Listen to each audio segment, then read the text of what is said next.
for age 12 and up. There's 5 scholarships per week for 5 weeks. And this information is being pulled from the Colorado Immunization Information System, CIIS. We have received calls in the mayor's office that individuals are not finding their name on the CIIS system. So the Pueblo Department of Public Health and Environment will be releasing a press release on how to access and for confirmation that their individuals' names are included as having received the vaccination. It is a long email.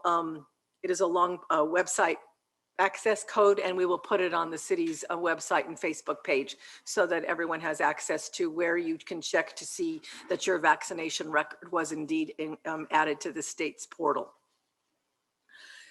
As we lose the FEMA site, Randy Evans, Health Director, is communicating with the state's Colorado Department of Public Health and Environment regarding an opportunity for a community site after FEMA exits, and also for continuation of an ongoing testing location, like the Mako test site out at the mall.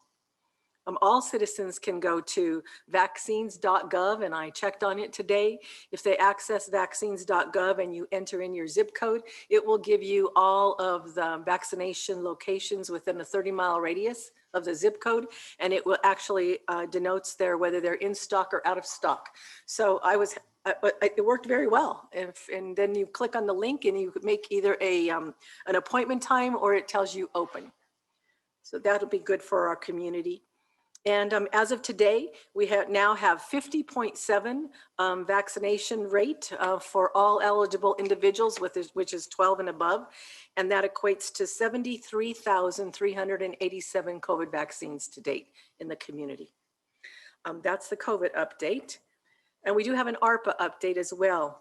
Progress on the city's ARPA task force discussions and meetings will be presented to City Council on a regular basis, either through the mayor's commentary or in a work session. We can do it in this 20 minutes of city updates regularly, periodically, whatever comes about that is a new and updated. This evening, I just want to update you that the Zoom meeting of all the task force representatives that were unable to attend last week's meeting in person will be duplicated tomorrow evening online. So for individuals that work all day and wanted to participate in the task force, they're able to attend an introductory task force meeting tomorrow at 5:30 on Zoom. And we can send you an invitation link to the Zoom meeting if any of you have opportunity to Zoom in. A city SharePoint site will be open on Wednesday morning that will give all of you access to the project ideas, and they're listed in alphabetical order. I don't have the count, it's growing every day. It's still open and growing of how many project ideas have been submitted. We've also put together a city demographic data information guide. It'll be included for all of the task force work on the SharePoint access point, and as well as some other research links that are by pillar. I think national information has been presented for affordable housing, or for hunger relief, or for other areas of interest. Those particular links will be accessible on the SharePoint drive. And that concludes the city's update this evening. Do you have any questions or directions? Thank you, Ms. Solano. Any comments, questions? Councilor Schilling. What'd you call me? Councilor Schilling. Oh, thank you. It sounded like the doctor. Did you say that you wanted to do this on the 28th, the presentation on the deal? It's July 6th. Okay. Okay, sorry. Never mind. Any other Councilor Flores? Yes, a couple of things. The first one was on the financial empowerment. You indicated that United Way's board has taken on the task that we thought the council voted, they thought it would be better through another organization. But the second piece, that somewhere in the future, a nonprofit provider would do what? Is that in addition to United Way? And could you separate those two things that grant provided? The fourth grant is a separate grant, and it establishes a Center for Financial Empowerment. And it is separate and distinct from the bank on fellow. And does not work directly with the community's financial institutions as the bank on fellowship work directly with the unbanked and underbanked. This one is about counseling, face-to-face counseling, not the financial navigation that we entered into last year during COVID, but actual face-to-face financial counseling. And it is required to have a provider out in the community that is a nonprofit. So it's not creating a new nonprofit. It would attach to another nonprofit as a fiscal agent or something like that. And provider. Right. And then as far as the shots, for people that want to get their children immunized from 12 and above, do they go to the same place as the adults do? So when does FEMA close? FEMA closes next Monday, June the 14th at 6 p.m. Okay. So quite a push this week for outreach Okay. to encourage folks to drive over to the fairgrounds. Right. And my last question has to do with ARPA. Has anyone attempted to not codify, but to simplify, that's probably a better word, simplify what the rules are regarding how the money can be used and what cannot be used? I've looked at the document. It's pretty intimidating. And I'm just wondering if that's something that we might have in a smaller version so that when we look at some of this stuff on the SharePoint, that because obviously a lot of those are not going to qualify, because I think you're getting requests from all over the place. And obviously, even after you set maybe a simplified version of what the do's and the don'ts, there's still going to be a lot of gray areas. And just a question as to I we're believe, tackling and that. I won't speak for our city attorney, but I believe they're anticipating the final regulations or final regulations, maybe July the 16th or 9th. You're hearing different dates. Okay. But at that point, cities for the National League of Cities, Colorado Municipal League, of Harvard, Bloomberg, there are so many different entities that will have a smaller version of what the final regs say that perhaps we'll be able to utilize. Okay. And then we have Dan. So that'll be coming. Will be coming. Thank you. Counselor Tencio. Yeah, I appreciate that you're keeping us apprised. Each one of us should get almost daily reports on the ARPA and the committee and what they're doing and the recommendations and everything, because I just think it's important that we stay, each one of us, all of us, stay on top of that one. I would say that hopefully when all of the task force have completed what it is that they're doing and making the recommendations, because the bottom line and the expenditures out of that, if I'm not mistaken, lie with city council. So I'm hoping that we have scheduled work sessions and we'll understand exactly how this is going to all play out and take into account what our thoughts are on that too. So I just hope that that's the way that this is going to move forward. Ed? All right. Thank you very much for your report. We're going to move on to number 2 on the agenda, which is the EPA update, the Colorado Smelter Revitalization Project. We got Ms. Harrison and Ms. Romero Stewart. Are you available? It's We are indeed. great to see you guys again. Thank you. Yeah, you can hear me okay? Yes. Wonderful. Well, greetings, everyone. Thanks for the opportunity to provide an update about the Colorado Smelter Revitalization Project. The last presentation we did on this topic was just before the COVID stay-at-home orders hit. So really happy to be back tonight and share about some really great progress being made. Next slide. Are you all, I guess we need to get our slides up here. Daryl, if you're able to share, that would be wonderful.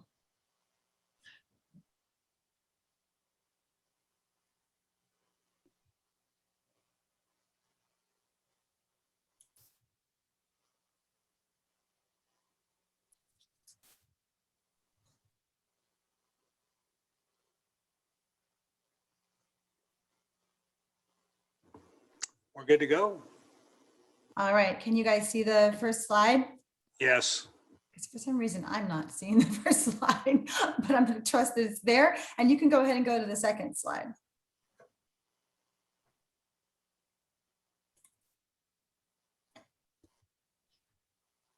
And I'm still not seeing the second slide. Are other people seeing? Yes, we're seeing them. Okay, we- great. I'm not sure why it's not updating. Same. I think maybe those on Zoom just can't see it, but just go. Okay, well, I'm just gonna roll with it then. So second slide. So I'm Jennifer Harrison. I'm a community involvement coordinator. I work on the EPA, the actual cleanup part of the project for Colorado Smelter Superfund. But I also serve as the regional's community liaison for Superfund redevelopment. And joining me, Jamie Miller, our remedial project manager, who I'm sure you also remember, is also with me tonight. I am going to only speak for a few minutes and give you just a little bit of status on the CSRP. And then I'm going to hand it over to PDPHE's Lexi Romero Stewart. In recent months, lots of progress has been made thanks to Lexi and thanks to the revitalization project participants, and thanks to the city's decision to adopt the revitalization plan last fall. So the next slide. So it should be the third slide. So just a brief background. Are you seeing you should see a picture of the plan itself, the revitalization plan. Is that right? Yeah, we're good. Perfect. Okay. So just a brief background. Since 2016, EPA has been facilitating mostly monthly meetings for a spinoff of the Colorado Smelter Advisory Group that became the Colorado Smelter Revitalization Project. We call it CSRP for short. It consists of volunteers from Bessemer, Grove, and Eilers/Beaujontown, as well as other local, state, and federal stakeholders who are improving neighborhoods in the area. EPA cannot pay for specific revitalization projects, but the consideration of future land use is an integral part of Superfund and the process. And EPA has a Superfund redevelopment program that works with communities to help return Superfund sites to productive use. Support from this and other collaborative efforts have helped to identify opportunities for technical assistance, grants, and local visioning. Since City Council adopted the revitalization plan last fall, the CSRP has spent time refining its structure and priorities. And I want to give a shout out to Lexi. A lot of this is thanks to her really stepping up and helping us out with this project. So next slide. So while the revitalization plan is packed with ways to improve the neighborhoods, the group thought it was important to prioritize projects for this calendar year. So there's been a lot, as you can see on the slide of the list of priorities, there's lots of momentum right now with regard to a history trail, as well as enhancements to bike paths, sidewalks, and streets to create a more beautiful and walkable area. There's also momentum with the Steelworkers mural, and there are improvements being made to sidewalks and curbs. And again, this is all thanks to the work of the residents and the participants of this voluntary group. Next slide. The group has been quite thoughtful about a structure for the CSRP and felt it was important after the city adopted the plan to have a governing committee that meets monthly to maintain momentum. The governing committee has at least 2 representatives from each of the 3 neighborhoods and at least 1 person from the city, the county, and the local health department. On the left side of the slide, you can see the current subcommittees, and on the right are different other projects and potential partnerships. And some of these are already underway, and some are ones that the group is hoping will take effect in the future as we develop and work further on those partnerships. So at this point, I am going to hand it over to Lexi to share the most exciting part of this presentation and a new grant. So, woohoo, Lexi.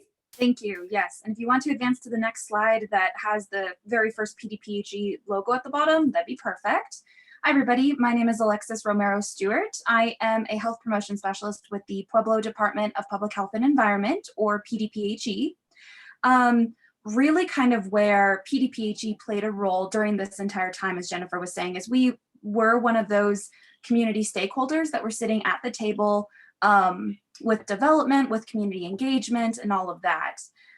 Then, in addition to that, we were granted a 3-year grant back in 2018 to work with the revitalization projects and to work with neighborhood residents specifically for revitalization for the Superfund neighborhoods. So we've been heavily involved in a lot of this planning process and trying to help where we could, especially where neighborhood residents were involved and community engagement was involved. So when the revitalization plan was officially adopted in October, yay, PDPHE thought this is kind of a very perfect opportune moment because we knew that our current funding cycle was coming to an end in June of 2021. We knew that the CSRP had gotten some really great legs, it was adopted, and it needed to start implementation. And so we had actually applied back in February 2021 to the Colorado Health Foundation for some extended funding to help with the implementation of the revitalization plan. And as you can see, we received the grant. Feel free to go to the next slide, please. So we are thrilled because this is kind of going to take that CSRP plan to the very next step, as well as the group. It kind of provides some legs to actually get moving, and it's not just a plan on a shelf, if you will. Quick things about the grant. It was awarded for 2 years. So it runs through 2021 all the way through 2023. And it provides first and foremost funding for at least one full-time position as well as a half-time position. So full dedicated PDPHE staff to help with basically implementing the revitalization plan. So that's fantastic. It's going to be very helpful moving forward, especially with like facilitation, project management, funding, like looking for funding and trying to apply for funding, all of that. Next slide, please. A little bit more about that grant. When we wrote it, we really we based it off of 3 main pillars. So the first pillar really being around developing and helping get that relationship between the city and county with those neighborhood residents, the ones leading that charge, and trying to build that up more and kind of making it a more formal process. So you can see on the screen, there's a goal 1 that the wording is a lot, so I can kind of just break it down for you. It's ensuring the proper systems, platforms, and processes are in place so that residents can work holistically with the government, whether it's on neighborhood projects, neighborhood planning, really anything. What that means is basically just making the group that's actually implementing all of this work, making it equitable, making it sustainable, and making sure that there is community-led efforts around it. So really making sure that residents are at the table, they have one of the strongest voices. That way we kind of don't lose track of really what the point of the revitalization was. And then the second pillar piece of that is to also work on the city and county end to see if there's like staff time available to help dedicate to the CSRP, or working with within any sort of internal systems to make that conversation and make that relationship stronger. The second pillar is truly fully focused on resident work. So that's working with neighborhood residents and building their capacity individually, as groups, as a coalition of neighborhoods, to be able to voice all of their opinions and to be able to gather to kind of make things happen for their neighborhood, whether that be recruiting for the local neighborhood associations or providing some extensive training for the current resident leaders that we have in the group. That is all kind of lumped into pillar number 2. So really just working with the residents one-on-one.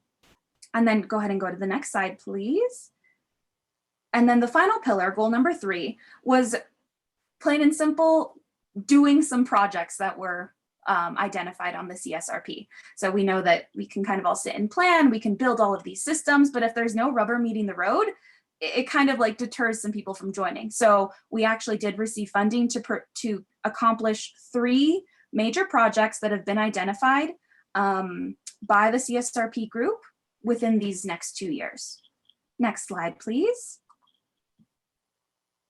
So this just kind of breaks down the funding a little bit more. Specifically, the funding was asked to help with, of course, operations. So operations is that full-time FTE, indirect costs that PDPHE needs to administer this grant program, as well as like office supplies, travel, translation services, all of those type of things.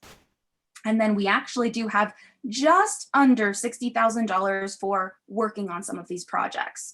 That by no means is kind of the end of our funding stream. The staff time, of course, will also be used towards finding other funding streams to help with all of these projects, but this was just kind of that seed funding. So you'll see here on this slide that the art walk that was previously on one of Jennifer's slides as one of the main identified projects, we have about $19,000 towards making that project complete.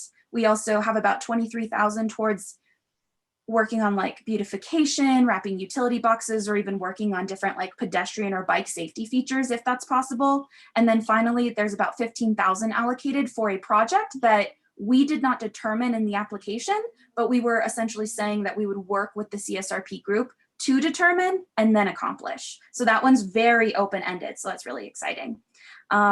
Next slide, I think that was all that I had.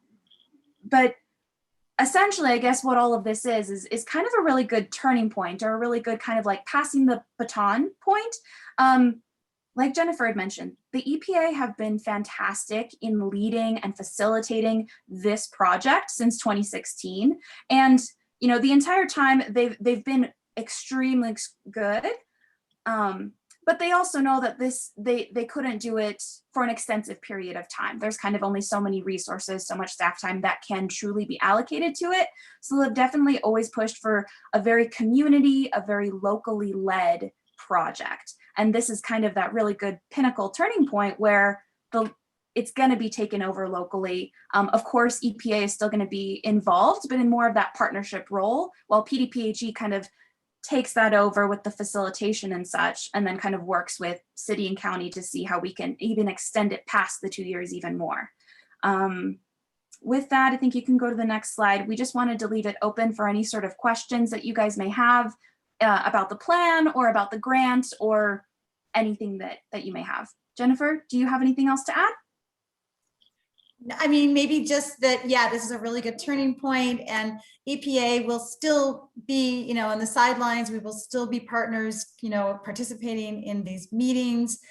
It's a joy to be a part of this project, and we're thrilled that, you know, this grant has come through. This is going to really help the community. It's always been community driven, but it's going to be much more community driven if somebody local is driving it. So it couldn't be a more perfect opportunity. And I'm just thrilled. And yeah, great job, Lexi. and I will say too, with that, you know, moving forward, I know that the EPA would provide the updates, not only about the cleanup, but also the revitalization within the Superfund neighborhoods. But, and so Jennifer, I know would be a really big part of that report out for the revitalization piece. More than likely moving forward, if you guys needed more of those reports, that would probably come from me moving forward or somebody else from the CSRP group, just to kind of keep that locally driven message. Yeah, and definitely EPA will continue to be on the lookout for any opportunities for technical assistance or other support, be it Superfund redevelopment or other grants. There's always new things happening, you know, so we'll be staying tuned for that as well and sharing anything we have to offer. Thank you very much for your report. Do we have any questions or comments?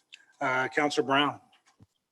Oh, thank you. I try to attend those meetings, and I really appreciate what all the staff has done from the EPA and all the other agencies, local health department. But I really want to give a shout out to the citizens, because they really pushed from the very beginning to get their area cleaned up. So I'm glad to see it's coming. I know there's some stragglers in there, and so I guess that's my concern, that some of these people haven't been pushing as hard as the rest of them to get their properties cleaned up. So I guess it's mainly complimenting everything that everybody's done, but how are we working to get some of the stragglers? Because I know there's some out there. That's a great question. And, you know, Jamie, you may want to jump in too, but we literally just had 2 crews, 2 separate outreach events happen in the last month. And this is pretty spectacular. We got almost 100 access agreements where people, some of the stragglers have now signed forms to provide access for sampling and cleanup. So we're continuing to make progress. We have a new sampling contractor on board. Jamie, is there anything else you want to add about all the great work being done to do outreach and knock on doors and meet face to face with people? No, I would just agree with Councilman Brown that we definitely have been thinking about that as well, you know, the stragglers. So yeah, we're making a concerted effort to try to get folks to sign up, and we're actually being pretty successful. So we've got our new sampling contractor on board now, so they'll be able to get out in the field soon and resume sampling. And so I think we're just going to get moving towards that goal of getting everybody sampled and cleaned up. So hopefully progress will be made on that sooner rather than later. All right, well, thank you. Councilor Flores. Yes, thank you for this report. It's exciting to, and congratulations for getting this award. It's really gratifying, and I think it will be for the people in that area. You know, one of the things that I've been concerned about, especially in that area, are the amount of vacant buildings on Northern. If you drive down Northern, you know, it wouldn't be a stretch to say that it's nearly 50% of all the buildings on Northern are empty and not currently occupied. Would this full-time position and half-time position, would they be able to work on getting maybe more businesses down there, or some sort of a manufacturer, something that would generate more occupancy in the buildings down there? That is a possibility. It really depends on where the CSRP, so that group, basically they're a steering committee, where they would want to go and what they identify as a priority. So yeah, I actually was just pulling up the actual revitalization plan. So if you don't already have a copy of this, I can definitely submit that to you guys. This whole entire list that I know you can't see is a list of items that kind of are like the to-do list, more or less. And so anything that is, and actually working on those vacant properties on Northern is one of these items. So as long as the CSRP kind of directs that full-time person, and just so you know, I will be that full-time person. PDPHE just determined that I'll be the full-time, and we're still getting the half-time position figured out, but that's definitely a possibility if the group wants to head that direction right away within the next 2 years. Yeah. Are you relegated to the geographical map of the Superfund site, or can you go outside those boundaries? At this point, it's pretty locked into the Bessemer. So, and we did use the city of Pueblo's neighborhood map when we did map things out. So I am geographically kind of pinned to the Bessemer, Eilers, Beaujohntown, and Grove neighborhoods. So, and those expand pretty far. But I probably couldn't go further, like to the east side. However, we do have a lot of PDPHE staff as well as connections with other organizations that probably can dabble in that. So not to say no fully, but the grant would probably try to keep me within those specific neighborhoods as best possible. Well, and my understanding is that the map that the CSRP developed in 2016 did extend slightly beyond the Superfund boundary, the study area boundary. Yes. So when we wrote this specific grant, the 2 maps are quite a bit different. So the actual CSRP map that shows kind of on the EPA's website is a little bit smaller than like the actual neighborhoods. So, you know, thinking of Bessemer, rather than just kind of that upper northeastern part of Bessemer, really extend it all the way down to JJ Ragosa Park. So all the way down there, and as far west as, I want to say, Lake. So anywhere Lake to I-25, and then all the way down, kind of like from Abriendo down to the park, is considered Bessemer. So that entire span is in our scope of work, as well as the Grove, so close to downtown, and then Beaujohntown, Eilers Heights, which is on that east side, kind of on East Northern Avenue across from the steel mill. Great, thank you. Yeah. Any other questions? Thank you very much for all you're doing for the community. We appreciate it, and thank you for the update. We look forward to hearing from you again. Yes, thank you. Thank you. Have a good evening. Chairman Aliff, our next presenter was Dr. Bailey, and she had been placed at 6:20, and she was going to try to arrive by 6 o'clock, but she's not here yet. Can we move Yeah, Shoot. Mr. Gallagher. Mr. Gallagher? We're going to go to number 4, which is the 2020 to 2024 Consolidated Plan Update. He's going to. Mr. Brian Gallagher, Director of Housing. My idea. This is Pueblo County dashboard. Good evening, Mr. Chairman, members of council. How are you tonight? Hearing no answer, we've got a pulse, we're ready to go. We're going to queue up the presentation for the 2020-2024 Consolidated Plan submission to HUD, which will be on your desk next Monday. The presentation starts out with one big slide, as soon as we see it, that says 2020-2024. And we all are asking the big question, how come it's 2021? The answer to that is, while the city is an entitlement community, we don't have an unlimited line of credit. So in order to get a new grant in, we have to clear out an old grant.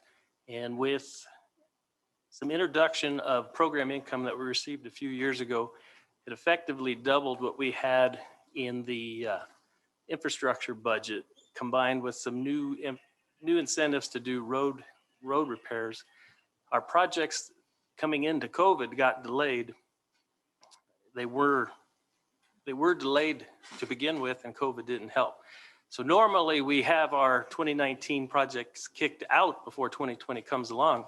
But if you recall, council just awarded a contract to the Eilers-Santa Fe intersection 2 weeks ago, or 3 weeks ago, based on the timeline. That is still a 2019 project. So in order to make room for our 2020, we have to finish spending down our 2019. We were fortunate that due to COVID, HUD gave us an extension to apply. So we have a few more months to apply, but it's still going to put us up against the wall to finish out projects moving down the line. So we've had a backlog. Some of our road repairs and our engineering staff has been tasked into other areas. And about 2 weeks ago, I asked you to approve $30,000 for outside engineering, try to get ahead of some of those issues that we're facing. So moving forward, that is why we're doing 2020 and 2021. With our PowerPoint presentation, I was starting off with how we reached out to the public to drive at this plan. And moving past what we did with the public, I grabbed key information out of the 200-page report that is submitted to you. So I'm going to, in essence of time, and not to back up other people behind me or ahead of me, if I'm moving too fast on one topic, stop, ask a question, and I will answer it for you. The information that we found reaffirmed some things we knew, but then it put light in areas that we maybe overlook. And so I wanted to kind of bring out some of the text that was in that report for you. The consolidated plan is, where do I go with the clicker, Daryl? One more click. I'm getting a bum clicker. What was that? Okay.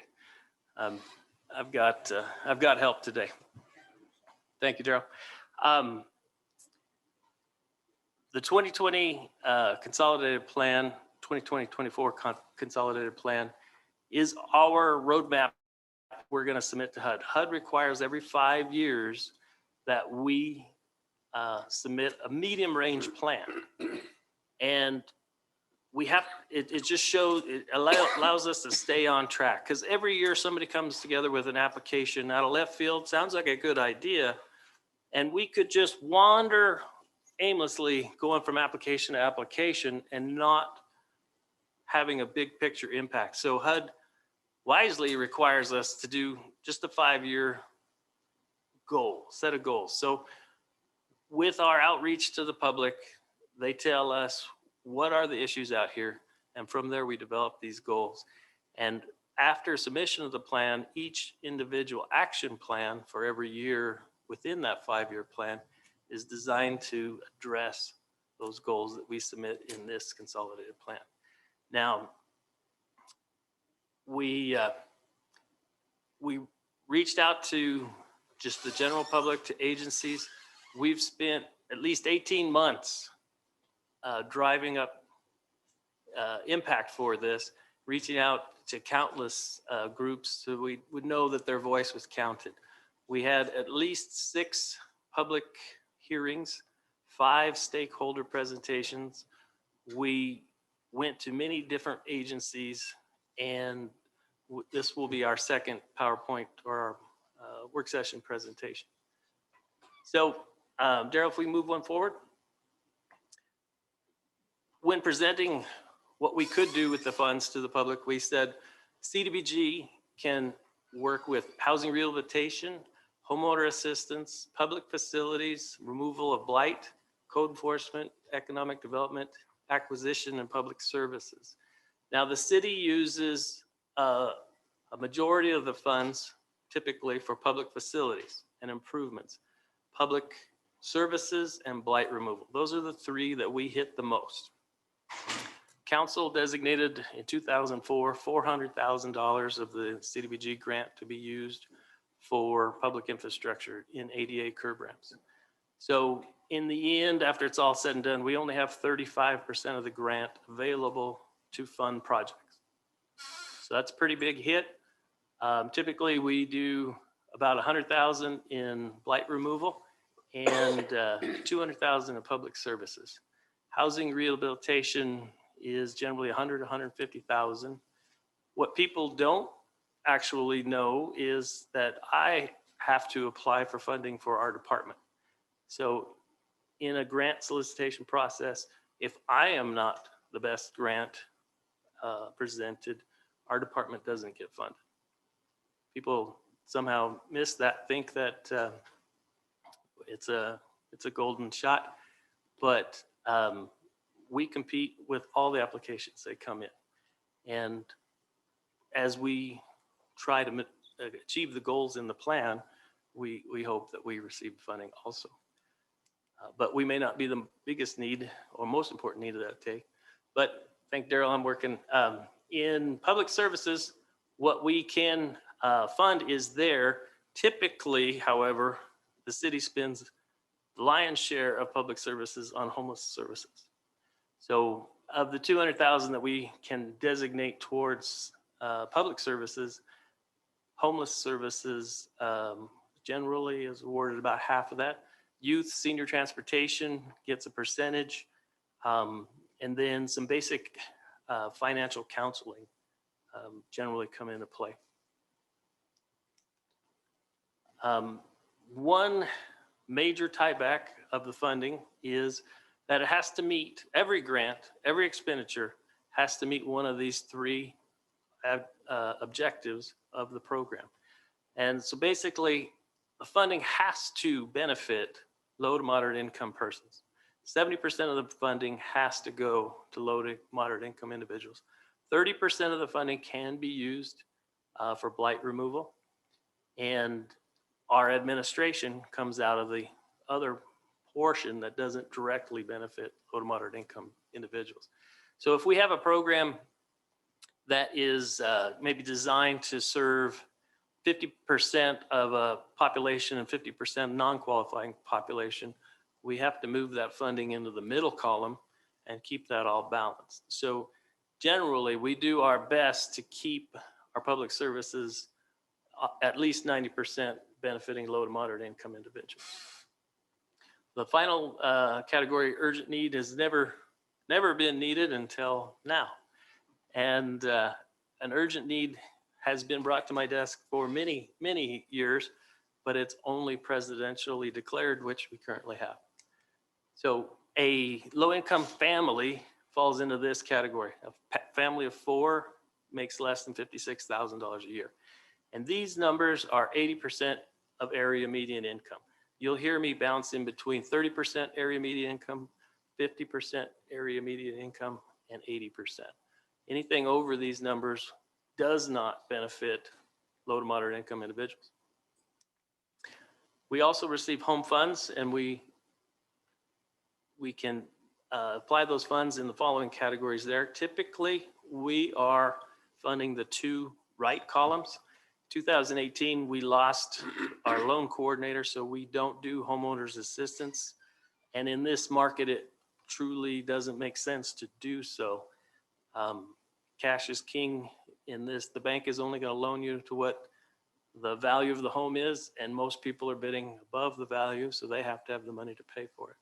So low-income buyers are being pushed out of the residential market currently, or buying the homes that most people wouldn't buy.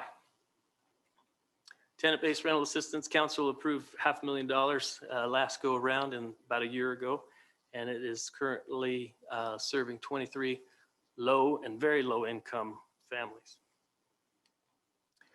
Our 2020 allocation is going to be 1.4 CDBG and 839,000 in home funds. We're typically a $550,000 home grantee, so we've been up, luckily receiving more in the last few years. One major component of the consolidated plan is the analysis of fair housing.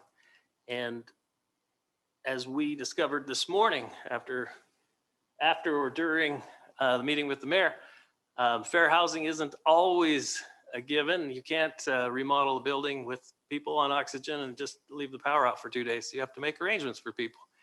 And we will be doing more fair housing education with our landlords. Fair housing was not a high priority of President Trump. It was an extreme priority of President Obama, and I anticipate Biden to dust off some of those policies. So we will be moving in the fair housing area quite a bit more than we had in the past. Just basic equal opportunity. We just think it should be fair, but we all come with our preconceived prejudices, and we really have to keep ourselves in check that we are making it fair. These are the protected classes under fair housing, and there's 7. What we're most familiar with is race. Disability is becoming a very challenged section because it requires so much thought in building the housing. And if you are using the grant programs in housing that wasn't built for that, you have challenges in that respect. Over the last 5 years, the city has had, or landlords within the city, the Office of Fair Housing has taken up 4 cases and investigated. 3 of those they found in favor of the landlord. 1 they found in favor of the landlord. Excuse me, of the tenant. Examples of housing discrimination is requiring existing deposit or a higher deposit because you have kids. I think the kids are gonna make noise or tear things up. You have to be fair across the board. But there's probably truth that kids do tear up the place a little more, as any parent knows. But you can't do it on that basis. As I outlined before, we've had 6 public meetings, 5 stakeholder sessions, and countless outreach hours. I've taken this dog and pony show to every doorstep that would have me, and we're closing in on it. So when we were presenting this to people, we wanted to get them in the right framework. So we asked them these questions as far as, has this always been fair to you? Have you experienced this? Just to get them into giving us information, kind of warming it up the plate, giving us the information we're looking for. We are along the next steps. June 14th is council presentation. I just came from our last public hearing before I got here. And As I mentioned, the purpose of the consolidated plan is to give us our direction in the next 5 years. And the consolidated plan is boxed in these categories, trying to provide and preserve affordable housing, getting a suitable living environment, and increasing economic opportunities for low to moderate income individuals. No matter what topic the meeting and the stakeholder session was planned, the topic always went back to affordable housing and homelessness. Those were the two largest questions and answer sessions that the public wanted to know and get answers for. So they provided the most input in those areas, regardless of what topic we were meeting on. It always went back to those. After condensing the consolidated plan in the bold, we're trying to provide those three activities or problems with the outcomes of improving the availability of housing, improving the affordability of housing, improving the sustainability of housing. Sustainability can be, we think of it a lot in green areas, but in this element, it means a little bit more of aging in place. Are you able to stay in your home longer and not have to go to an assisted type of facility? And affordable housing is easy enough. The more affordable units we can secure, the better off we're going to be. We currently have 6,000 households paying more than 50% of their income to rent, which has economic impacts on the community that we do not want.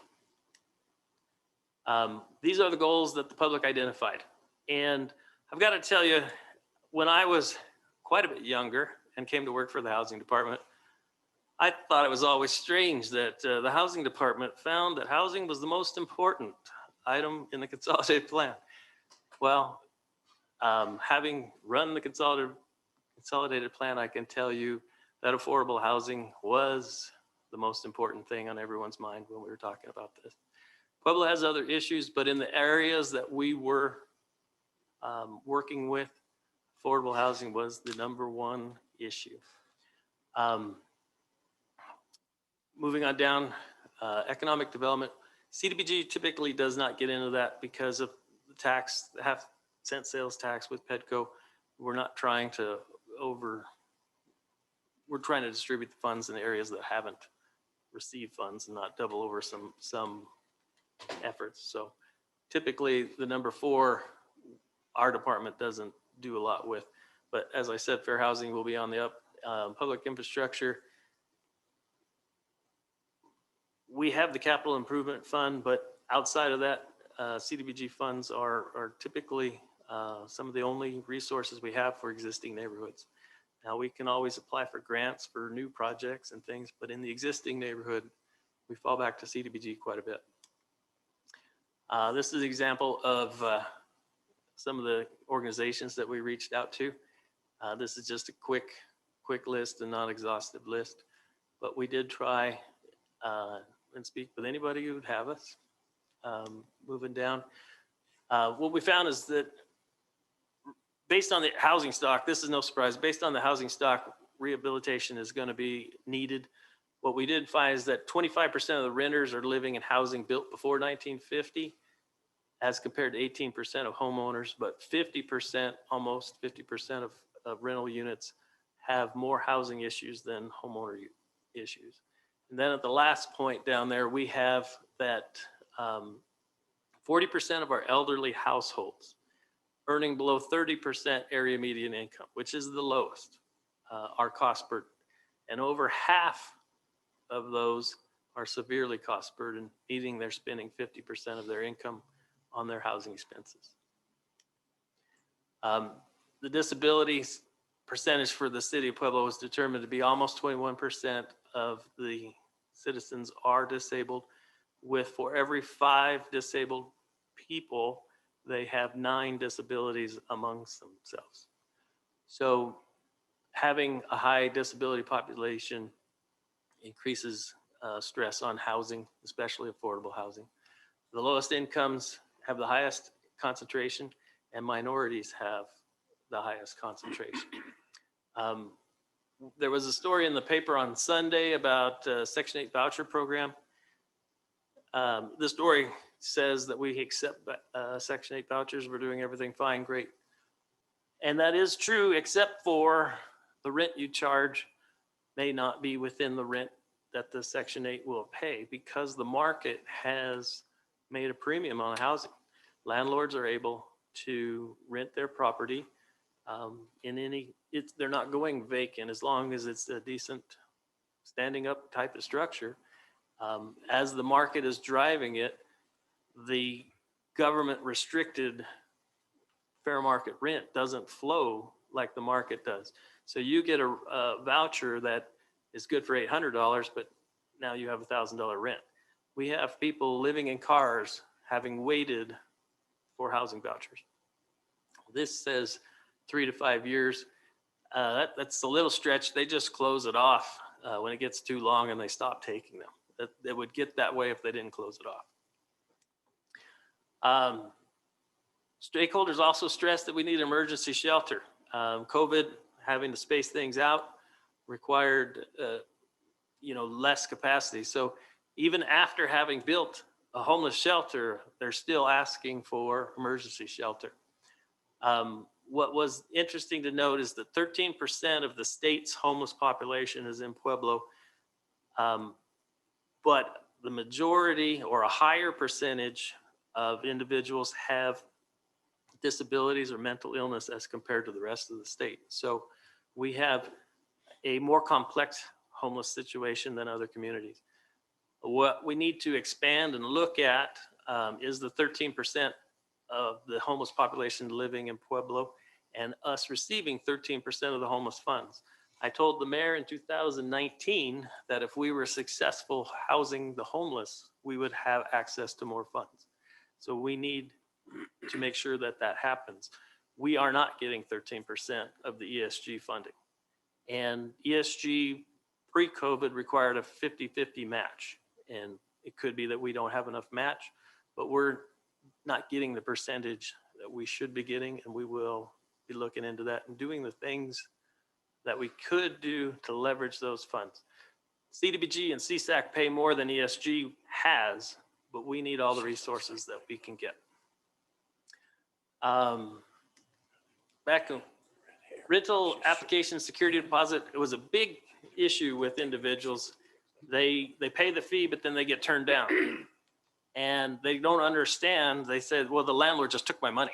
Well, fair housing says they have to process your application like they do everyone else's application.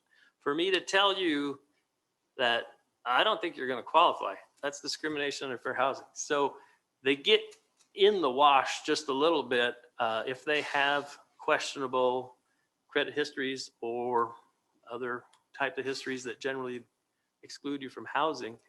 They feel like they're getting their application fee just taken from them because they had no intention of renting us the place, but they can't also just say we have no intention of renting the place to you. So it's a catch-22 with fair housing. For the landlord. Well, for the landlord, The landlord already knows that he's not going to rent to this person. well, he doesn't know, he But suspects. He takes the money anyway. If he suspects, knowing and suspecting are two different things. If he suspects and then he does due diligence to find out, that's one thing. But if he just says no, well, then fair housing has an issue. This is kind of a breakdown of our challenging homeless population. So 25% had a physical disability, 20% had mental illness, 13% admitted to a substance disorder. And as I mentioned, this was about 2 to 1 in comparison to the state's homeless statistics as a whole. What the stakeholders asked in response to what they thought would help the scenario that they saw is more permanent supportive housing, stabilizing transition individuals and families in and out of homelessness. And what is really going to have to be looked at is those hard to house individuals that have a challenging past. They generally, this is the first thing that's going to kick you out of the landlord for approving you. But we've got these diversion policies where you commit a felony, you get a number, 6 to 1. One is a really good thing. 6 is smaller. Well, the only way a 4 is going into the prison is if a 5 is coming out. So based on the prisons being full, they're being diverted, but they're still receiving a felony, which means they're not in prison and they can't get housing. If you were at least in prison, you'd have a place to be. But that is different, bigger strategy, a bigger problem to solve than tonight. Going through, this is just the housing needs kind of break down from 2010. Basically, as the income from the first housing crisis was felt, incomes were reduced by 6.67%, but rents increased by 3.5%. Home values went down, and because they went down, people were able to buy houses. So if you bought a house then, better time than now. But from 2015 to 2019, and we know 2019 was a world away from 2021, the rents, the income for residents has increased by 8.7. So that means in the last 10 years, income on average is up by 1.1%, but rent is up 7.5%. Housing net, and this is where we know it's not true to fact as far as statistics, housing is showing that it's up 6.4% or 6.44%. And that's 2019, but from 2019 to now, I'm sure we've hit that mark in again. As I mentioned before, elderly households are being really hurt in this economic picture where their income is fixed and their expenses are not. And about 50% of their funds are going to their household expenses. This is just a comparison of 2015 to 2019 as far as where housing and rent is. This doesn't really look that drastic. Rent from 557 to 646 in 5 years isn't that big a deal, but it's who's impacted as far as one-person families on disability. It's having a higher impact than just $75. Median income has come up 6,000 in 5 years, so that's a good picture. This is outlining where the cost burden is. Small families, 1 to 2 people across the board from 0% income to 100% of area median income are the most cost burden. It makes sense. You don't have 2 incomes to fend off the costs, but it is the largest piece of the pie there. This breaks down to age and children, but your single individuals households are the most cost burden, and typically you'll find that to be disabled and elderly. When we talk about what housing problems are, in my mind, we always think, well, the sink isn't working and the lights are sparking. But in the HUD world, what housing problems are consistent, and this is what you'll see on the census, is housing that lacks plumbing or electrical, overcrowding, and various levels of cost burden. Okay, those are the 4 housing problems. So when we get into some of these issues, those are the things they're relating. And our racial issues in housing find that Asian descent is having the most problems, especially below 50% area median income. When you see more than 10% from the average, then a particular group is being challenged more than they should be. So what I've got shaded here, the residents in Pueblo with descent, Black, African American, Asian, they're all 10% above average, but in the various income groups. So the Asian population is by far the most challenged at this time.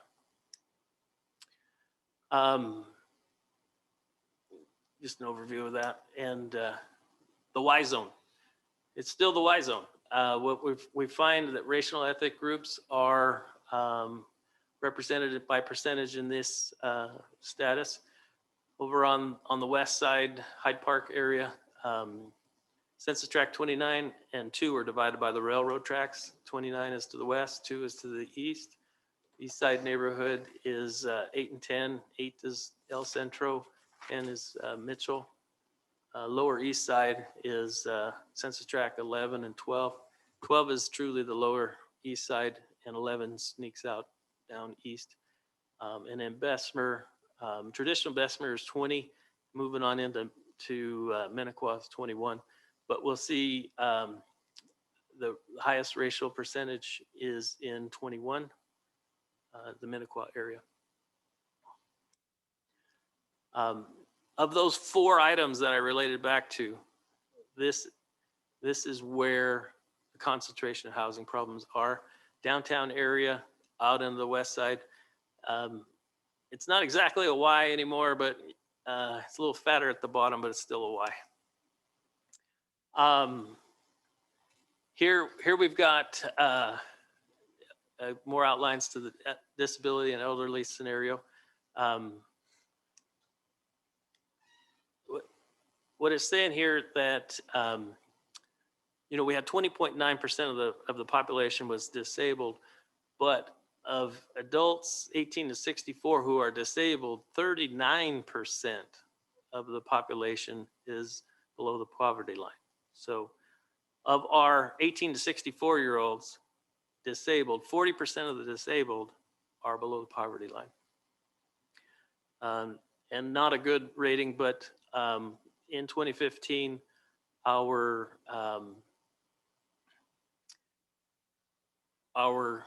drug poisoning, hospitalization, heroin, narcotics use was up about 3 times compared to the state average. And that has crime and other issues written across it that we deal with on a daily basis. So getting this down, this was a point of the health department. Getting this down is essential to lowering the crime rate, reducing gang activity.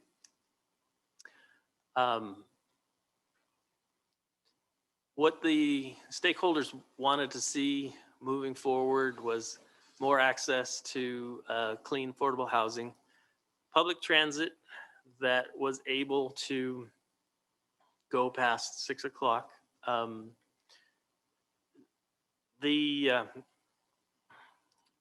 One issue, I'm not sure what slide's coming up, but it was that public housing residents wanted better access with the transit system to jobs.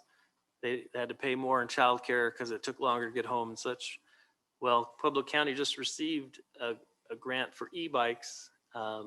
Anybody who's an essential worker within these income guidelines could receive an electric bike to get to and from work.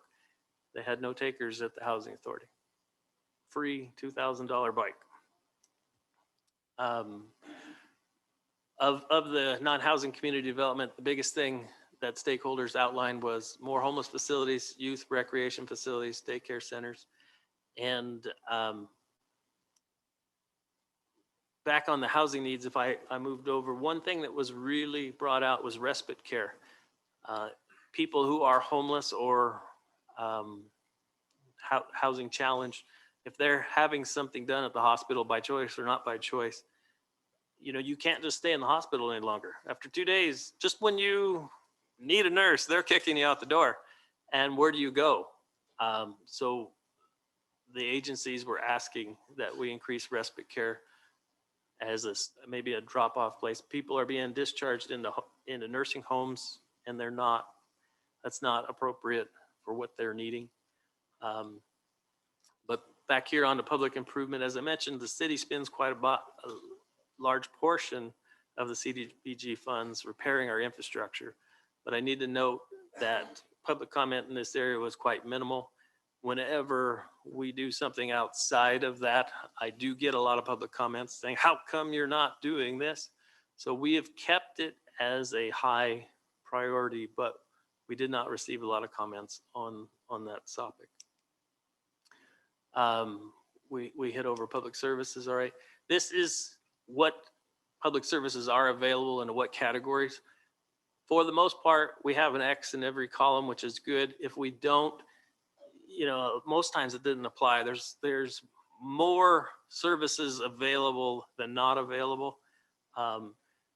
Mortgage assistance is not normally targeted to homeless, so we don't have an X there. So X's are appearing to be in the right place.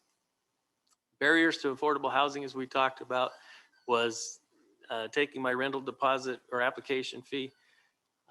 Zoning issues were briefly talked about. Camping. A lot of the individuals, when we did get in the homeless topics, we were actually speaking with homeless individuals, and they were wondering why we can't camp in the city. The churches are zoned in R1 districts quite a bit, which doesn't allow shelters. It's just the way that we set up the city at a time. So there was some response that isn't available. And always tiny homes comes up. Tiny homes has a purpose, but not necessarily for what we were dealing on that day. As we wanted to bring out that NIMBYism, not my backyard, has been present for even non-controversial projects like senior housing. We talked about financial HUD vouchers and not being able to rent. This is another statistic that was gleaned out of the report, was our educational attainment. And this one, if we take a look at 25 to 34-year-olds, we have a traditional bell curve here, but we would really like it to be weighted to the more graduate professional side. But it is really straight across the board. We've got as many people who didn't get through 9th grade as we did has masters. And it's important because we're finding that this is the median income for people with these various degrees. Now, if you look, a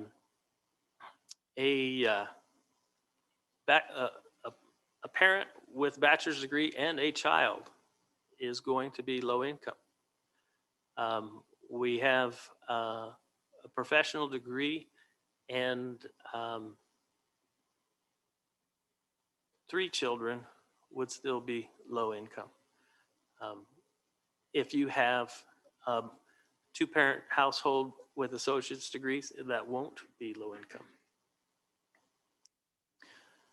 And the big topic is broadband. In this map, the lighter colors are bad. Darker colors represent more saturation of individuals who have broadband access. The lighter census tracts do not have as much broadband. And if we look at 26, which is a sliver right down on the south side, that is where we have a lot of subsidized housing. So we need to make some headway in there, and then downtown for sure. As I mentioned, census tract 21 in the Y zone is the highest percentage of minorities, and that one is also a lower broadband percent. And to the degree that we've done outreach with the consolidated plan, we've actually contacted Comcast. We've gone through this. We've had meetings to figure out what programs are available. So no stone has been left unturned. This is our annual goals of what we anticipate to do with the 2020 funding. Now, when I talk about a housing unit, I need to stress that that is an assisted unit within a development. So if you come to me and you want to build 10 apartments, we may want to assist 2 units. From a management reasons, only 2 of these units need to comply with these rules, and the other 8 can comply with whatever rules of financing you got. If we did all 10 units, it makes it more challenging to manage, but it looks good when I put it on a report and said we did 72 units, but it's much easier to manage if I say 5 or 10. And in this instance, we are anticipating producing 6 assisted units, and I hope to bring to you in first reading Monday night the Fuel and Iron project, which is 28 units, of which the city will assist 5. Moving down, through Pueblo County and my department, we're going to work on 29 homes doing smaller repairs, not major undertakings, but I need to get grab bars in my shower. I need the bathtub converted to a shower. I've got no plumbing, the electrical, those minor problems, although they don't sound so minor when I explain it. And then our public services, we're going to use about 160,000 again in the homeless area to do outreach with homeless individuals, try and get them some shelter, and just in those basic elements. And I think onto the back page, we've got it broken down into different scenarios. With our public facilities infrastructure, we're going to use 1.1 million in all the various projects that have been outlined. And Daryl, I think if we can put on that that PDF attachment that says 2020 annual action plan, I'll wrap it up. I don't know how my time is doing. Wipe it out. I don't know what slide we're on, but we will go to the what everybody came for show.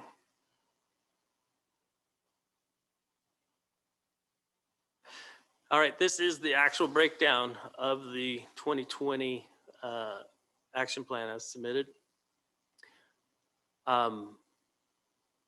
Programs run by PASADA include homeless prevention, homeless services support, and youth outreach. Homeless prevention is going to assist in rental deposits, security deposits, back rent. Homeless supportive services is outreach, trying to get people housing and just satisfy their instant needs if they found themselves homeless. And we do have more youth that are homeless than we want to admit to. And this is going to provide housing, temporary shelter, and outreach for those individuals to try and get them something stable. Catholic Charities has run the Home Stability Program for many years, and that is more budget counseling, trying to get people who are behind on bills caught up and making decisions so that they don't get further behind. The rescue mission with just general support for staffing out there. SRDA is an application to purchase another bus. This is a 20% match to a state grant they asked for. The bus is actually $85,000. So we're only a 20% share of that bus, but we have 39% of the ridership. And Boot Camp is a program that Judge Sykes has created. And to get entered into this, you have to have at least 2 pending cases. You have to be a juvenile with 2 pending cases and be referred to the program through your school counselor. But in 2019, we saw the very first graduating class of there, and they had a profound impact. They actually get a drill instructor in, and they have a team of instructors, and they just mentor, exercise, and provide interest in about 50 youth in the summer program. They weren't able to do it last year, so we've tabled those funds this year. And when I went to the graduation, I saw some pretty tough kids. And I thought, well, this is interesting. But when they started calling them out for recognition, when their name was called, their faces just lit up. Didn't matter what award they got, they were recognized, and you could see that it actually had an impact on them. And that's when I knew that it did help develop the youth. And what we need to do is further her program so that after, okay, that's year 1, what are you going to do in year 2? Because I did all this good work. How am I going to keep rolling with this? But moving on down to the projects, ADA curb ramps, 400,000. The Eilers sidewalks, Bowen, Mayron, Egan, all through there, about 200,000. Mitchell Park shelter, and 1600 block of Spruce Street is in pretty bad need of replacing the sidewalks, curb and gutter. We've got the south side, where it's actually the east side of Prairie in the 400 block, just north of Thatcher or Lincoln. And the West 18th Street expansion, City Council has made some action on as far as engineering fees and just some pre-development costs. So this will put $366,000 into that project. And then at 11th and 1 Madrid is the bus stop for Heaton Middle School.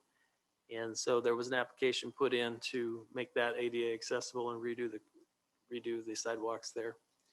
The housing activities that we're going to take on, Pueblo County will be doing E-Rest program, which is a lot of essential repairs to keep seniors in their house.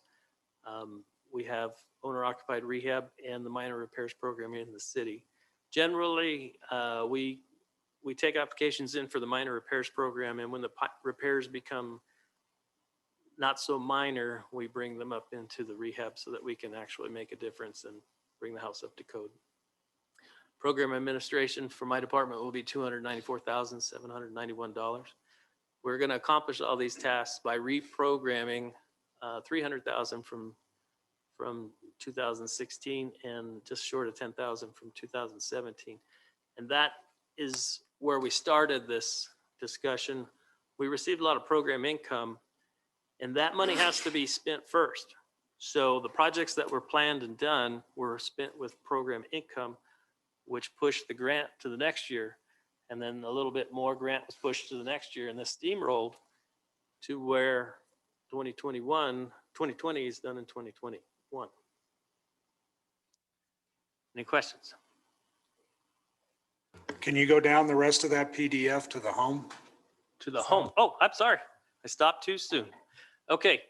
180,000 for administration of the home grant in my department, 29,000 for Pueblo County. The consortium share to Pueblo County is 14% for that year, and it amounts to 88,000 in entitlement funds. They have not told me how they're going to expend those funds. The city's housing programs is bringing in 613,000, and 536,680 of it will go to the fuel and iron project, should you deem that important enough to do in 2 weeks. The lower section is the CDBG COVID funds, and those have been portioned out as the way the Citizens Advisory Committee saw fit.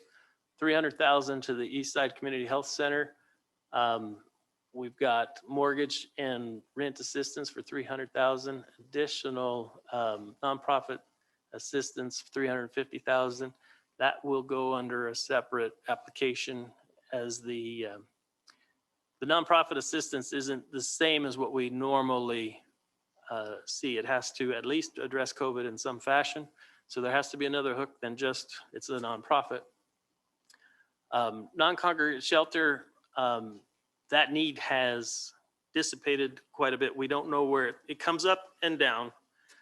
Just when we think we don't need this and we should reprogram it somewhere else, we'll get a spike of COVID and we say, well, we better keep it. So that one is we're holding in our pocket to see if it's needed. Now, the COVID funds that the city got and all of the CARES funds that came through the federal government, they had some distinct timelines, and they were supposed to end in December of 2020. And they got some extensions, but primarily December of 2020 was their daylight. These funds are 6-year funds. So these need to come in after everybody else falls off. They put on a large penalty for duplication of services, and we've got people out there giving money from every angle. There were care funds that went to the renter. There were care funds that went to the landlord, and no one would coordinate. Did we pay this rent twice? So we need to let the dust settle. so that we can safely administer these funds and not have to repay them. Certain things like the East Side Community Health Center, that's not going to be funded from another source. So that's okay. As the COVID has come down, we were testing our sewers frequently at $2,600 a week, and that need may be falling off. And if that is the case, we can revise where those funds need to go. Any questions? Thank you, Mr. Gallagher. We'll start. Any questions? No. Councilor Brown. How do electrical costs affect your people that you're dealing with? They affect the tenants and they affect the landlords. When we talk about the fair market rent, and this is another reason why it's tough to get a Section 8 voucher put in place, the rent that is charged, if they say the rent is $800, that includes utilities. So they have to know that utilities in a monthly, any given month, it would be $100 for the apartment. So the landlord is only going to get $700. So while the voucher says $800, he's really going to get $700, and market rate could be $1,000. So utilities do directly affect the ability to rent. If you were just a landlord renting an apartment, you'd say, I want $800, and the utilities are your problem. Good. Councilor Tencio. That's quite a comprehensive consolidated plan you got there, and all you got is about $2.3 million to administer it.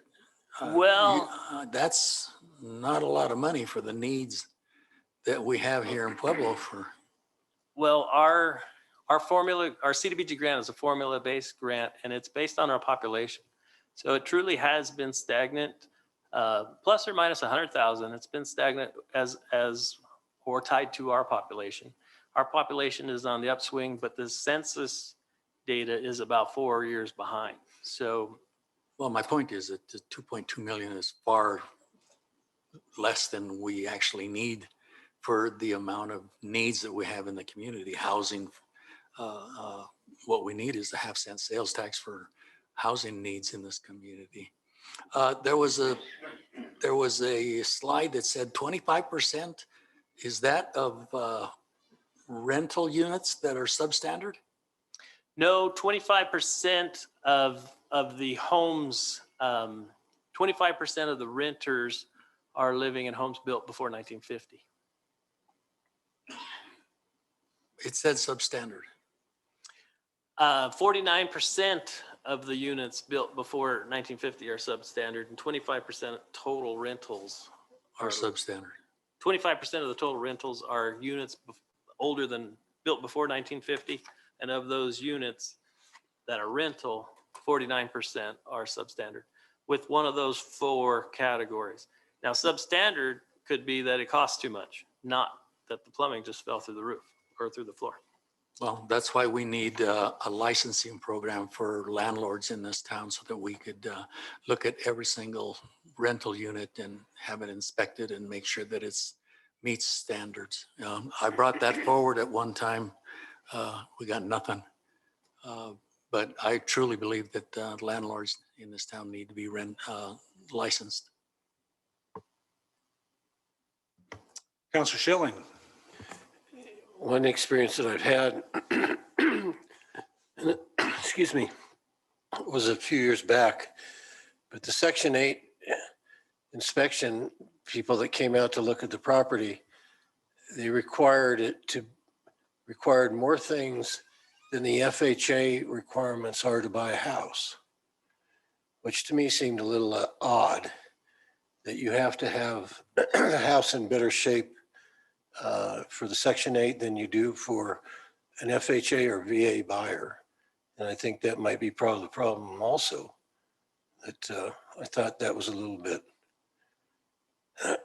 ridiculous, that I work really hard and buy my house, but it doesn't have to be as well kept as somebody that's living there kind of for free. And I would think that's part of the problem.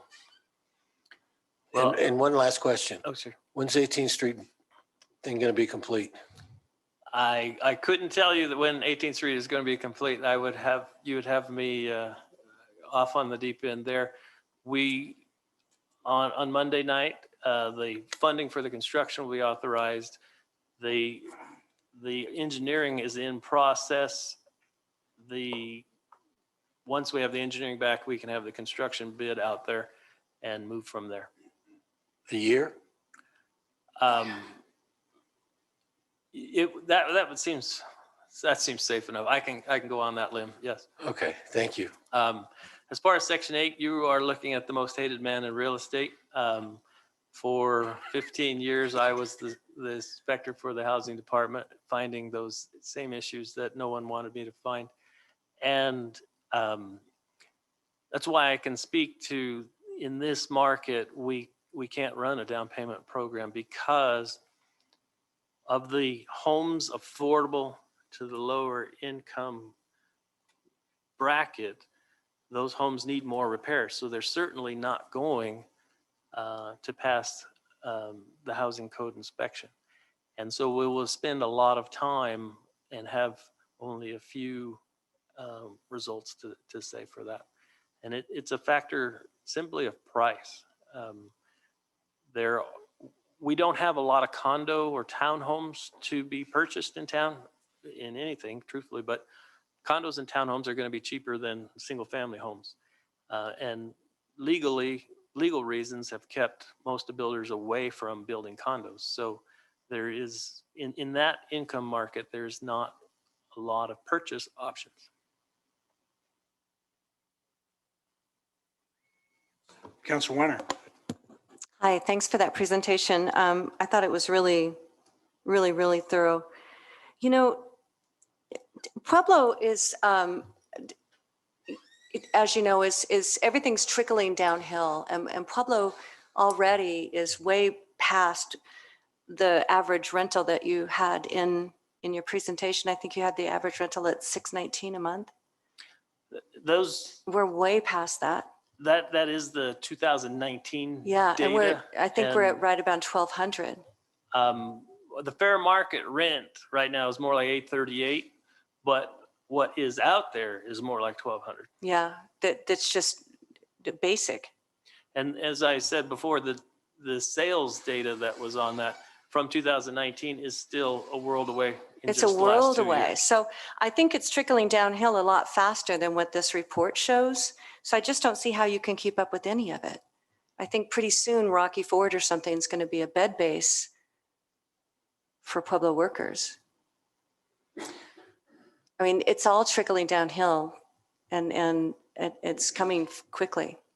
Well, what the report did highlight, and I zipped over it on the slides, is that of our more higher paying jobs, the city is importing labor due to education for our we have a surplus of higher paying jobs, say in the medical field, that are being filled from workers commuting to Pueblo, whereas we have in our education layout that I showed, we have people, but not at the education level. So if we promote education, we might be able to employ some of those higher paid jobs. It's happening anyway. I mean, everywhere. There was a house on Beulah not too long ago that I thought was probably beyond repair that sold in the mid 200s. It may still be beyond repair, and that's the thing about when I first came to the city, we had free programs. I couldn't get anybody to take these free programs where I used to be able to sell stuff. And you've got this $65,000 house that is selling for $220 on Beulah. Right. All of a sudden it's better and people want it more than they did when it was $65,000. Absolutely. That's what I mean about trickling downhill. It's just, same house. I just don't see how you're going to keep up with any of it. I mean, it just seems like this report's already out of date. Well, the market, this is the first time in a long time that we've had a market where people wanted to invest in. Mm-hmm. You know, we had at one point the housing department was 25% of the construction permits pulled in one given year in 2012, and now it is not going to go to the low to moderate income individuals, but individuals are rehabbing houses and they are selling them, whereas before they would stay vacant. So some of our vacant homes that we thought we had no hope for will get some new looks. Yeah, there's because the Douglas Bruce market- already has like 3 that have been sold and rehabbed. So everything's it's happening everywhere. The best way that we can increase our affordable housing is to partner with the state and their housing vouchers and create housing through our private activity bond and various other government programs to actually create rent restricted housing.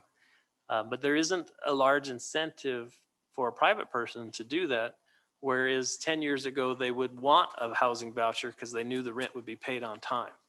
Now they don't necessarily want a housing voucher because they can get $400 more per month.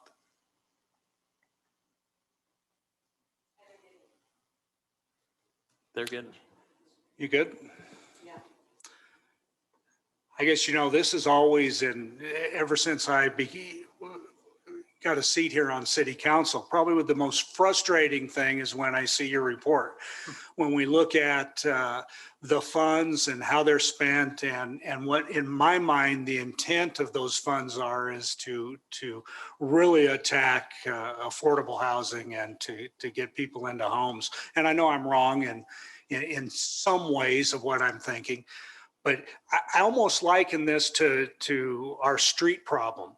You can't go 20 years and not spend any money and invest any money and then all of a sudden wake up one day and think, oh my God, now we've got this huge problem that we need to fix and we need to come up with some money to do that and so on and so forth. I think we've done that with affordable housing from the city standpoint of not investing in affordable housing and solutions for these problems that we're seeing right now.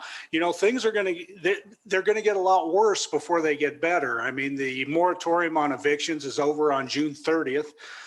So you're going to have more people out on the street that aren't going to be able to find housing because our inventory is just terribly low. I have not, like our city attorney, looked through the ARPA requirements, and I know that we don't have the final say-so on what we can spend that money on. But my question is, Mr. Kagosik, is based on your preliminary report, how much of that money can be spent on affordable housing, if any?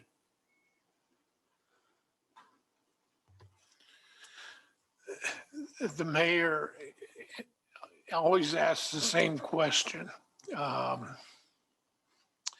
There are 2 pots of money under ARPA.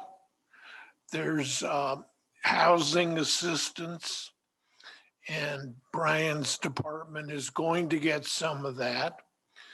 And then the other is aid to local governments, and that's the 36.7 million. 36.7 is what the city's going to get. We already have 18 million of that. So there are 2 pots of money. The housing money is a lot less under ARPA. And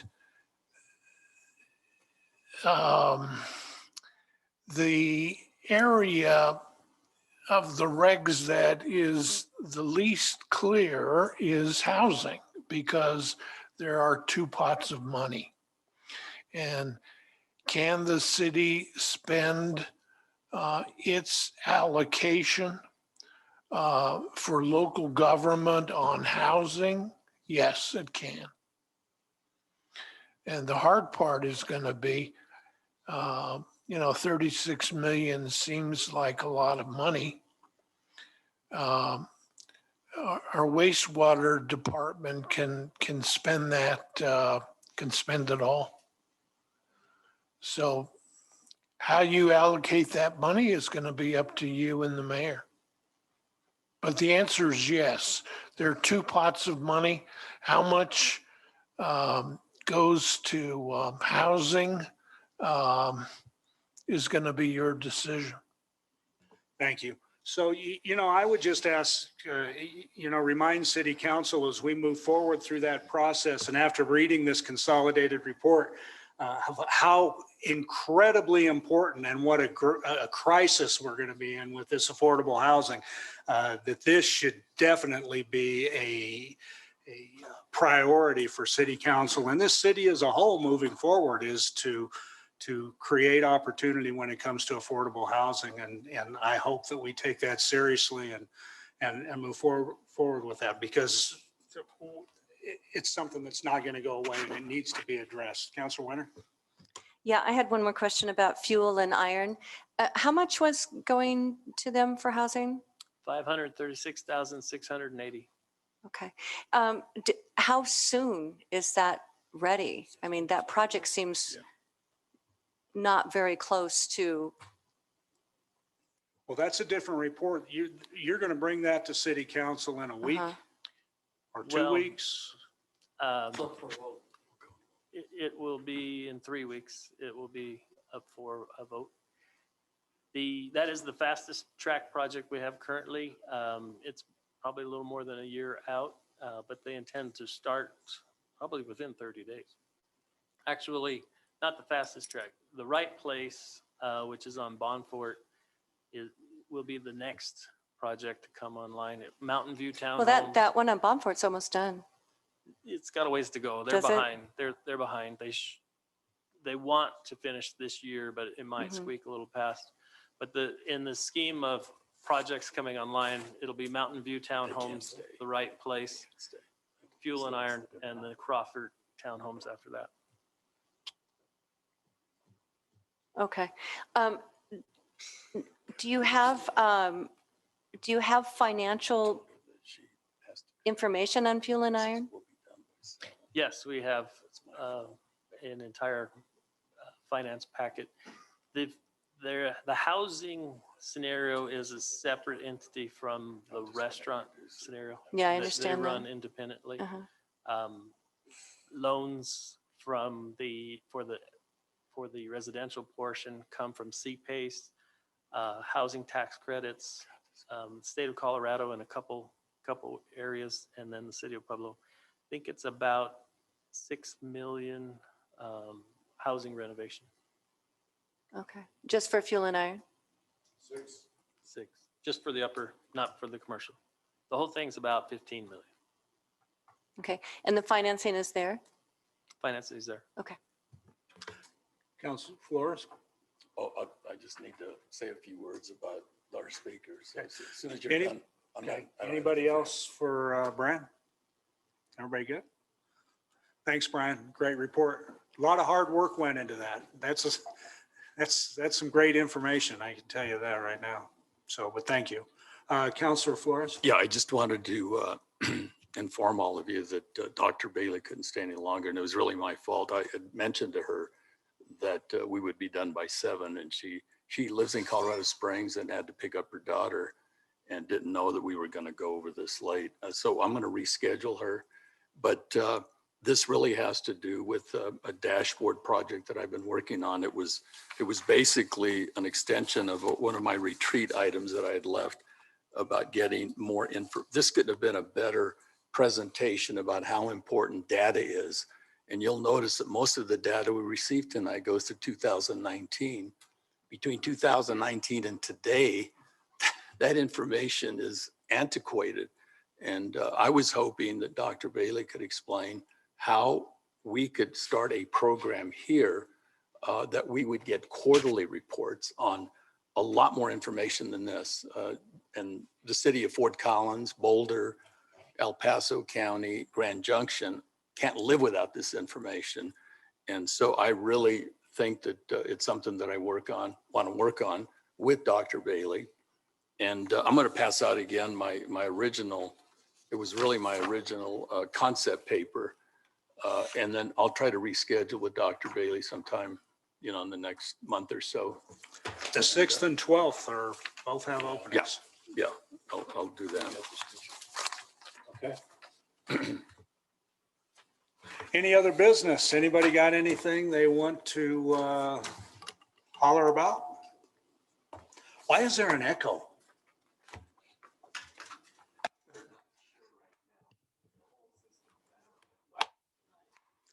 Daryl, you did good work though. We got through it. We got through it. So if there's nothing else, We'll be getting the applications for the District 4 seat. we have them. They're in our email. Oh, okay. 7 applications, and I believe that we do the interviews on the 21st. it's on the 21st. That's the only thing we have on the agenda. And aren't we voting right after the interviews? 28. So no, we're going to vote on the 21st at a special meeting. Is that not correct?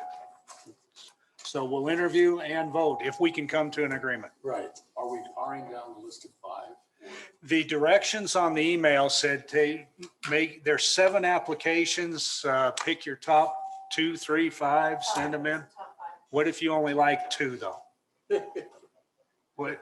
I'm not saying that's me. I'm just saying if you only like 2, do you send in 2? I think that you can, or you can extend to 7 as well. If you look at them and would just rather interview all 7. Everybody will have their own opinion, but send it in and you send it back to City clerk, city clerk's office, and then they'll line up the interviews on the 21st. or just bring something in writing and bring it in, and we'll give it to city clerk who's gone this week. And there's plenty of information in the email. There's resumes and the applications of Bob. You guys, I don't want to do 7 interviews. I think looking at the 7, it's going to be real obvious that not all 7 people are qualified. So if we only interview, to me, a 3 is always a good number. It's an odd number. It always works. It's not overwhelming. But to interview 7 people, it's going to be real obvious that not all 7 are qualified. And whatever you all think, I think 7 is too many. I think interviewing 3. I thought it was going to be 5. It's normally 5 on any kind of search situation like this. Well, it should be stated, and I'm going to say this for political correctness, that all 7 people are certainly qualified to be city councilors. So there's, heck, I got elected. These guys can all be city councilors. So I'm just saying that to be correct there. So if we want to do 5, send in 5, your 5 checks or your 5 picks. We're adjourned.